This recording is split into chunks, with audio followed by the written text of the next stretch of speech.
तुम्हाला पण कंटाळा आला आहे भाजीपोळी खाऊन, तर चला मग आज छोले भटुरे बनवूया. तर ते पण भटुरे गव्हाच्या पिठाचे. इथं मी गव्हाचं पीठ घेतलं आहे, त्यामध्ये दूध आणि ईस्ट टाकलेलं फर्मेंट करायला आणि थोडीशी साखर ते टाकून घेतलं. चांगलं मळून घेते मी इथं गव्हाचं पीठ.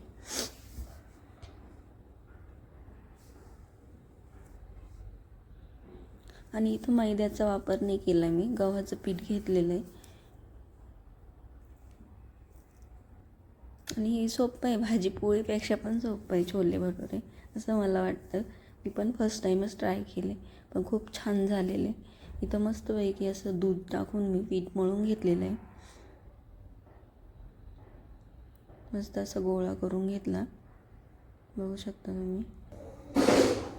मस्त बटर लावून आणि इथं गोळा मळून घेतला. नंतर इथं छोले कुकरमध्ये टाकून हळद मीठ टाकून कुकर लावला. इथं पाणी वगैरे टाकले, मस्तपैकी झाकण लावून कुकर. आणि नंतर इथं बघू शकता, इथं मी गव्हाचं पीठ आहे ना, हे अर्धा पाऊण तास ठेवलेलं.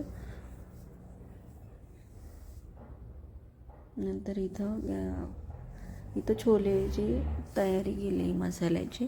तर इथं मी कांदा घेतला आहे, टोमॅटो घेतला आहे, थोडंसं खोबरं घेतलं, हिरवी मिरची, अद्रक, लसूण आणि तेजपत्ते. तर मस्तपैकी असं भाजून घेणार आहे आता याला सगळ्यांना. मग याची पेस्ट तयार करणार आहे. पहिलं मी कढईमध्ये तेल टाकून घेतलं, मग थोडंसं खोबरं टाकलं. खूप छान लागतं खोबरं टाकल्यावर. थोडंसं खोबरं आणि अद्रक एकसाथ म्हणजे सोबतच भाजून घेतलं आहे तेलामध्ये. मस्तपैकी लालसर होईपर्यंत भाजून घ्यायचं. इथं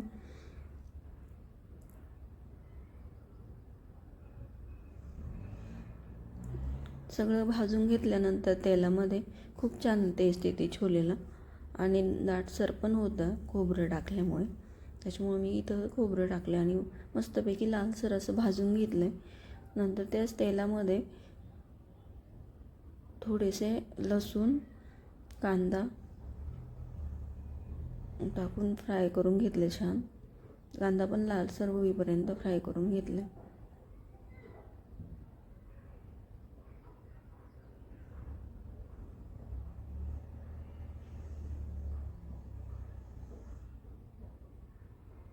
बघू शकता मस्त फ्राय झाला. आणि आता मिक्सरच्या भांड्यात काढून घेतलं आहे मी. आणि नंतर टोमॅटो वगैरे सगळं, टोमॅटो मी नाही फ्राय केलं आहे, डायरेक्टच वाटून घेतलं आहे. इथं मी फक्त खोबरं, आलं, लसूण त्याची पेस्ट करून घेतली. आता इथं बघू शकता त्याच तेलामध्ये मी इथं ते फोडणी देते. जिरे टाकले, तेजपत्ते टाकले आणि हिरवी मिरची छानपैकी तडका दिला इथं.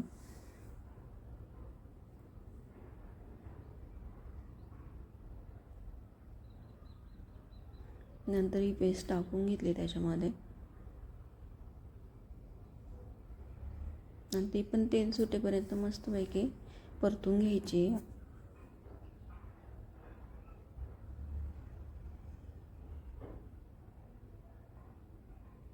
बघू शकता मस्त तेल सुटलेलं आहे, मस्त परतून झालेली आहे ग्रेव्ही.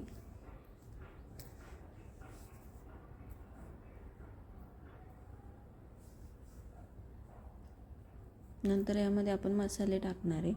लाल तिखट, धना पावडर, हळद आणि छोले मसाला असं सगळं टाकून घेतलं आहे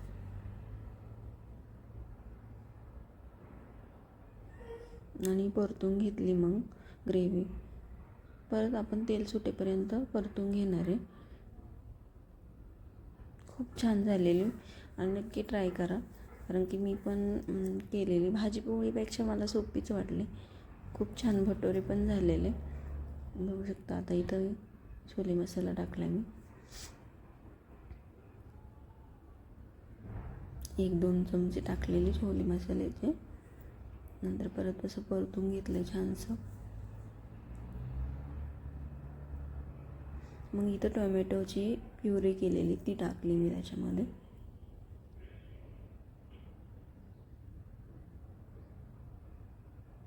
ते पण तेल सुटेपर्यंत मस्त असं परतून घ्यायचं आहे.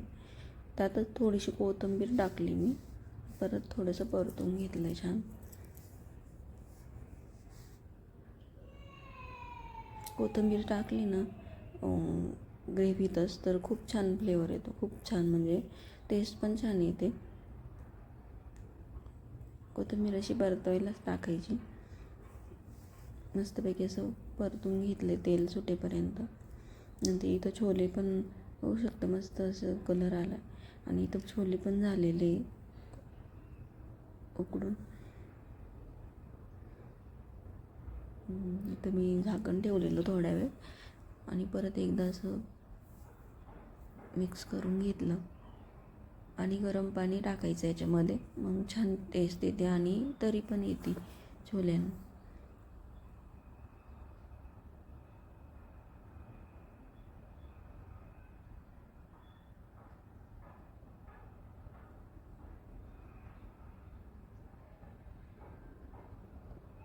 कलर तर खूपच छान आला आहे ग्रेव्हीला एकदम.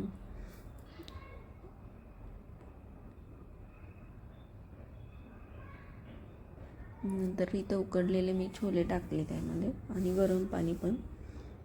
परत एकदा असं मिक्स करून घेतलं सगळं. मिक्स केल्यानंतर परत 15-20 मिनटं चांगलं उकळून घ्यायचं, म्हणजे छोले दाटसर पण होता आणि उकळल्यावर ग्रेव्ही खूप छान लागते, टेस्ट पण खूप छान लागते. परत एकदा थोडंसं गरम पाणी टाकलं. ग्रेव्ही पण तुमच्या याच्यानुसार पाणी टाकायचं थोडंसं की जास्त, तर दाटसरच छान वाटतं भटुऱ्यांसोबत छोले.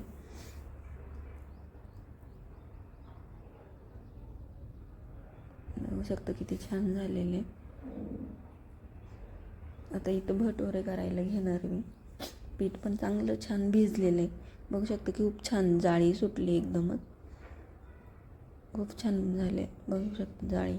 नंतर मळून घेणार आहे परत तेल आणि बटर लावून. छानपैकी असे भटुरे तयार करणार आहे. चांगलं मळून घ्यायचं, जेवढं मळता येईल ना तेवढं मळून घ्यायचं, तेवढे भटुरे आपले टम्म फुगतील आणि फुटणार पण नाही. मी तर एका हाताने मळते आणि व्हिडिओ पण काढते, त्याच्यामुळे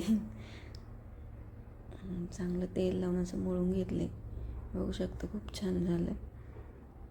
आणि मग आता एक एक भटुरा मी लाटायला घेतला आहे.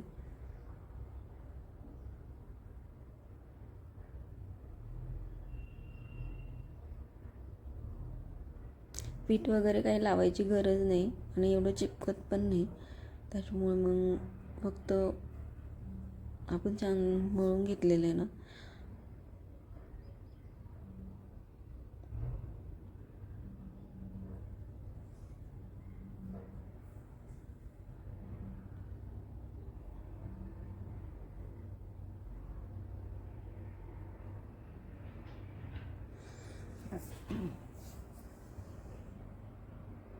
आणि जास्त पातळ लाटायचं नाही चपातीसारखं, थोडंसं लेअर ठेवायची जाडसर, मग तो छान फुगला पण जातो भटुरा. बघू शकता मी इथं लाटून घेते.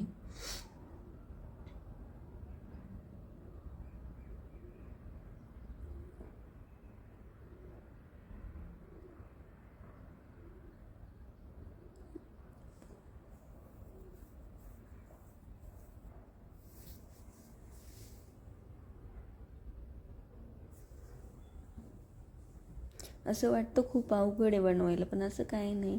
फक्त ईस्ट पाहिजे त्याच्यासाठी आणि ते दुधामध्ये टाकायचे 10-15 मिनटं भिजत ठेवायचे, मग ते पिठामध्ये ॲड करायचे, बस. बाकी काय प्रोसेस नाही.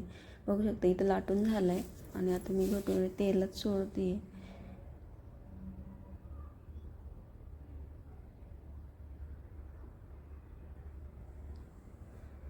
बघू शकता मस्त असं टम्म फुगलं आहे. पलटी मारून घ्यायचं आहे,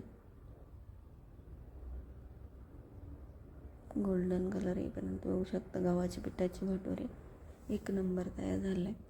नक्की ट्राय करा. काहीच अवघड नाही आहे, एकदम साधी सिंपल आहे रेसिपी आहे.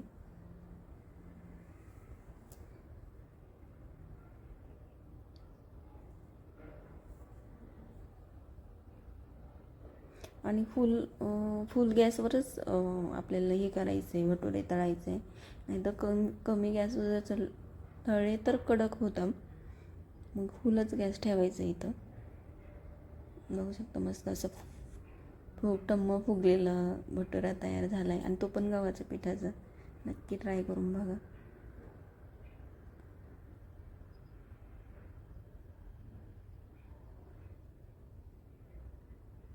तर मी प्लेटमध्ये पण दाखवले 2 भटुरे काढून घेतलेले की किती फुगले काय. खूपच छान झाले मस्तपैकी.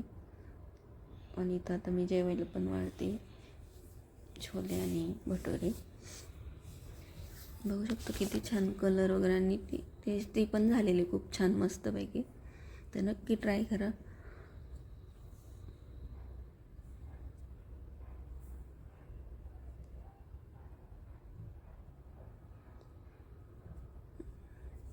आणि कशी वाटली रेसिपी नक्की कमेंट करून सांगा. चला बाय बाय.